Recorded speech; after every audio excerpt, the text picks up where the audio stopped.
Wait a minute. I got decaf coffee? Oh, crap.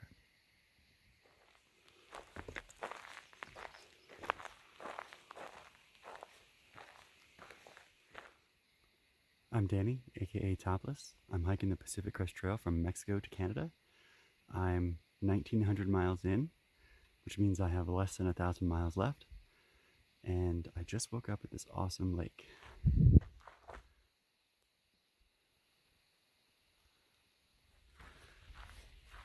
So I've got a little bit of an injury that I haven't mentioned. I'll see if I can find the video and link it in the description, but a couple weeks ago, I was like really booking it. I literally had my head down and my music on. I was like, go, go, go, go, go, get to the campsite before it gets dark. And there was a tree that was diagonally across the trail, and I walked right into it. And it knocked me right off my feet. So I was like moving quickly, and then boom, I was on the ground, kind of on my pack. I was like, what the heck just happened? And my head was bleeding. And I got a video of all that. Actually, I wonder if there's a mark or not right now. A little bit. Really, it wasn't that bad. I was just more, I guess, embarrassed. I was like, how on earth did I just do that? But yeah, if you look at the tree in the video, it's not a tree branch. It's not a tree next to the trail. It's a tree way off the trail that curls over onto the trail. So if you're looking down, you have no indication that it's coming. Anyways, when I landed, like I fell and landed on my pack, I think like on an angle, and all of this right here, I think just cinched real hard for a second as my pack got twisted and I came down on it. And I think I cracked that. I think I cracked a rib. And I didn't notice it right away, but I'm noticing it when I do certain movements. Like if in the morning when I reach to put my shoes on, or I reach to open up the rain fly, when I'm sleeping, if I lay on my back, that hurts. So it's been about 2 weeks, and it's definitely getting better, but it sucks. I've had a cracked rib before, and they take like 6 weeks to heal. There's pretty much nothing you can do. You just have to not mess with it and let it heal. So yeah, that's another thing. I've got a really slow start this morning. It was cold, and I'm wondering if maybe to get past that, I might start going to sleep with my long sleeves on, so when I wake up, it doesn't feel so cold. Because that moment of being all cozy in bed and then having to get from that to all right, well, I'm gonna get my freezing cold long sleeves on. Doesn't really work very well. So between the cold and my rib, slow start this morning, but we're gonna pick it up. I actually just saw Rally go by. Got a picture of her. And it looks like a pretty good day. It's like 6 miles to water, 6 miles to more water, 6 miles to more water. So I don't have to carry very much today. So yeah, the end. Well, less than half a mile away, and I'm already at another lake. And from what I understand, today's going to be all about lakes and ponds.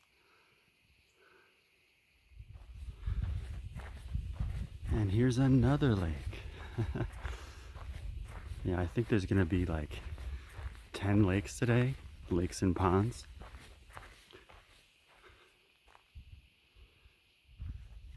It's pretty cold right now, but I'm guessing later today there's going to be a dip in a lake, which I'm looking forward to.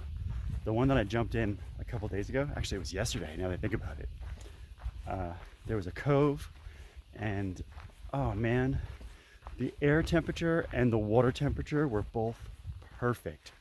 So nice to be swimming around in that cove yesterday.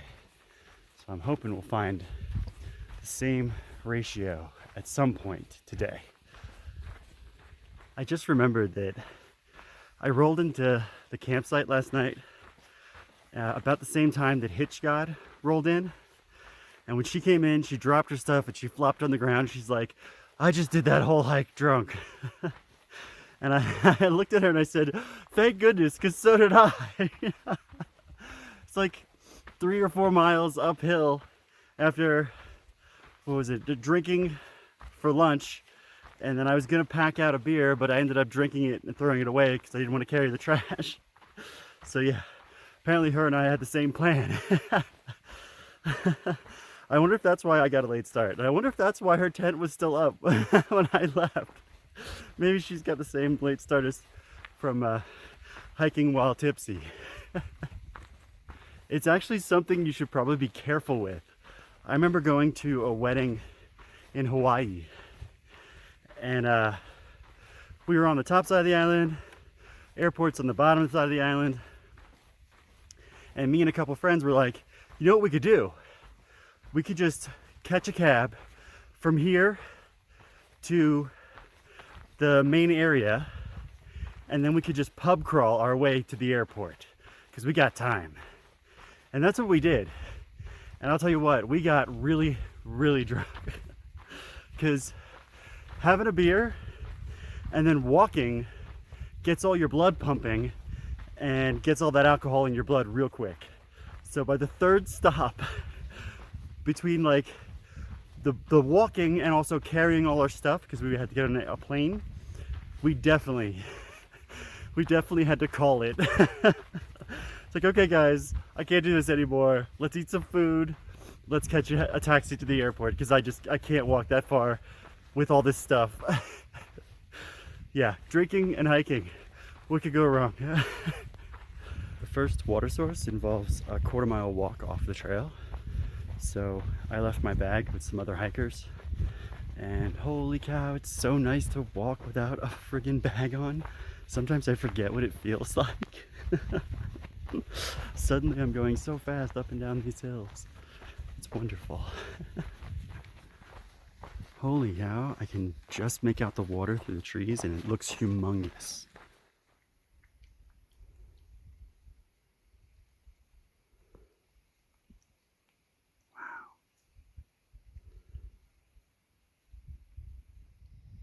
I ran into Game Changer down there. He was eating lunch, and it made me wish I hadn't left my pack up at the top of the trail.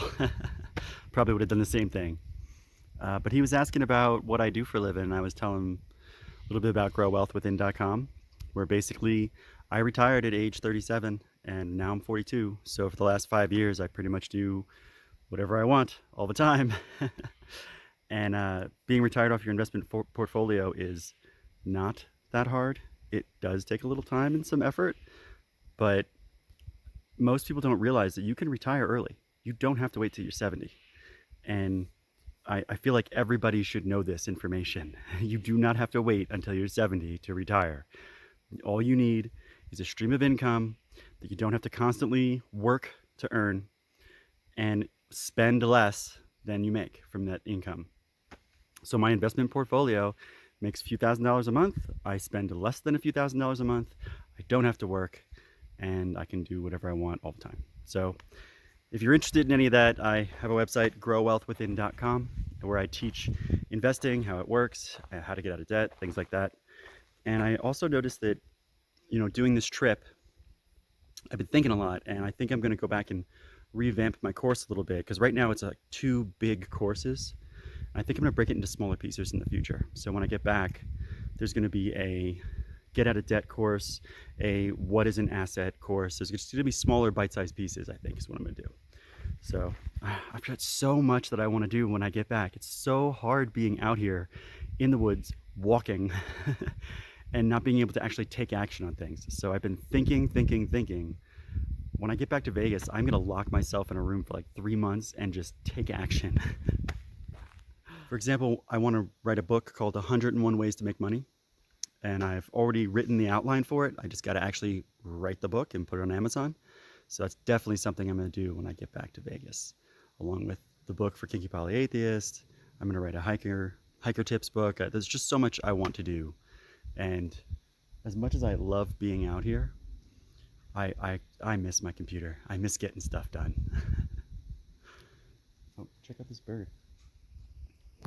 So Rally was here a minute ago, and she said she was holding like a Cliff Bar or something in her hands, and these birds swooped down and basically tried to get some of it. So she was calling them robberjays because they rob you. Oh, there's a bunch. Yep, they're like fancy looking pigeons. All right, there's a turnoff for this lake up ahead. This is our water source, and what the what? Hot dogs, chips, cold drinks, 2 minutes ahead, Trail Magic. Sweet. I guess I'm gonna go get some water and then get some Trail Magic. All right, made it to the lake. It's beautiful. Also down here, it's like very see-through, clear water. All right, let's go see what this Trail Magic looks like. Hope it's still there. It's kind of late. It's like 2 o'clock.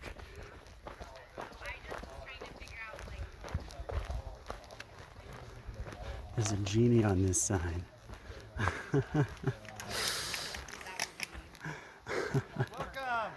Thank you. Super steady. That day I was like, So first they made hot dogs, then they made grilled cheese, and now he just offered me an ice cream sandwich. This is friggin' amazing. Human or a mammal, or that's not the owl you were talking about, was it? Because I heard something like, it was like so loud though. Oh man, I'm walking out of that Trail Magic so full of good vibes and happiness and food and beer.